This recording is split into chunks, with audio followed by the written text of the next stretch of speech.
sebetulnya kerugian yang lain yang bisa kita rasakan gitu Mbak Ajeng kalau kita berinvestasi di pasar saham ini? Kerugian lain yang kita investasi di pasar saham ini, kita bisa lihat dari kalau misalnya kerugian selain rugi minus ya, kita bisa Mhm rugi kalau mhm. misalnya tujuan investasi kita jangka panjang, tapi Mhm. kita panik nih, kita jual dia terlebih dahulu. Nah, padahal ada Oke. kemungkinan sahamnya akan naik atau ada kemungkinan kita dapat dividen. Cuma karena Mhm. kita panik selling, kita dengar info sana sini. Nah, itu yang harusnya kita untung, harusnya kita dapat dividen, itu malah kita nggak dapat dividen seperti itu. Oke, mungkin ada yang Atau bingung kerugian juga lain gitu Mbak misalnya, Ajeng. Mungkin ada juga yang bingung ketika loss-nya sudah terlalu dalam, misalnya kayak 13% gitu ya, kira-kira butuh waktu berapa lama sih supaya dia bisa balik modal lah seenggaknya, atau malah bisa dapat cuannya, itu biasanya berapa lama Mbak Ajeng? nah, ini tergantung dari sahamnya itu sendiri, Mbak Alexis. Oke. Kadang para investor ini harus kenal dulu saham apa Mhm. yang dia investasikan, Mhm. bagaimana karakteristik pergerakan sahamnya. Kalau misalnya dia yakin si saham ini, misal dia beli saham Unilever, dia yakin nih Oke. walaupun saat pandemi kemarin dia turun sampai puluhan persen, tapi dia yakin dalam jangka panjang, dalam 10 sampai 5 atau 10 tahun lagi dia akan naik. Nah, dia nggak akan jual walau turunnya sampai 13%. Cuma kalau misalnya si investor pemula ini dia nggak tahu dia invest di saham apa, Mhm. biasanya turun sampai 13%, dia panik nih, udah buru jual duluan. Padahal kalau dia tahu emiten yang dia masuk itu bagus, dia akan tahan dirinya untuk menjual itu.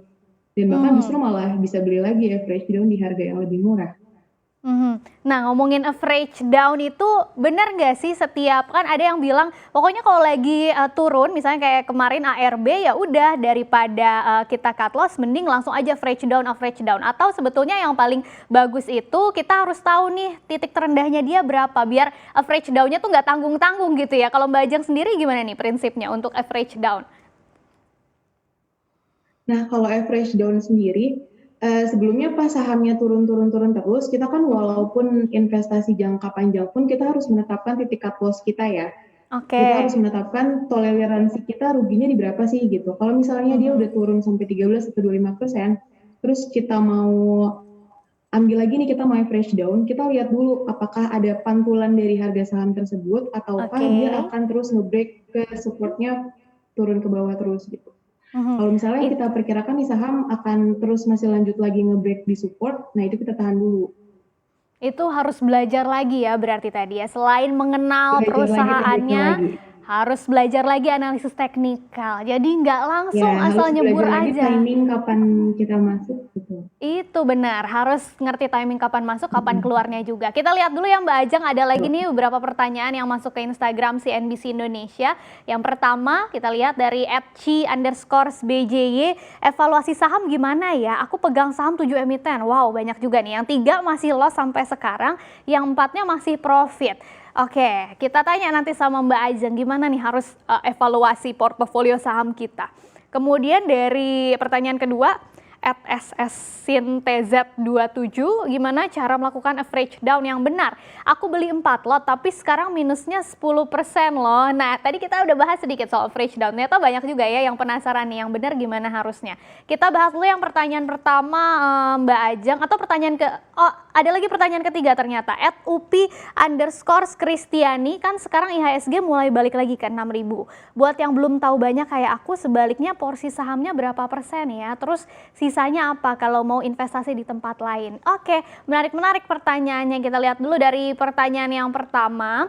Kalau mau evaluasi saham nih Mbak Ajeng, ini pintar juga ya, karena penting juga ya kita harus evaluasi portofolio, misalnya rebalancing dan lain-lain. Itu kayak gimana caranya Mbak Ajeng? Karena yang kasusnya nih, ada yang pegang saham 7 emiten, yang 3-nya masih loss sampai sekarang, yang 4-nya masih profit. Nah ini gimana nih strateginya Mbak Ajeng? Nah, kalau misalnya seperti ini posisinya kasusnya dia investor ya, dia investasi Iya. dalam Mhm. jangka panjang. Mhm. Nah, dilihat dulu 3 emiten yang loss ini, yang rugi ini, dia lihat dulu kinerjanya dan masih ada kemungkinan atau enggak kinerja si perusahaan ini akan membaik ke depannya. Kadang kan Mhm. sekarang-sekarang ini kan harga saham itu suka berbanding terbalik dengan kinerja saham itu sendiri ya. Iya, Nah, kalau benar. misalnya kita yakin si kinerja saham ini dalam 5-10 tahun lagi ini bagus. Nah, untuk rebalancing-nya kita bisa nambah lagi posisi di harga bawah, jangan takut gitu.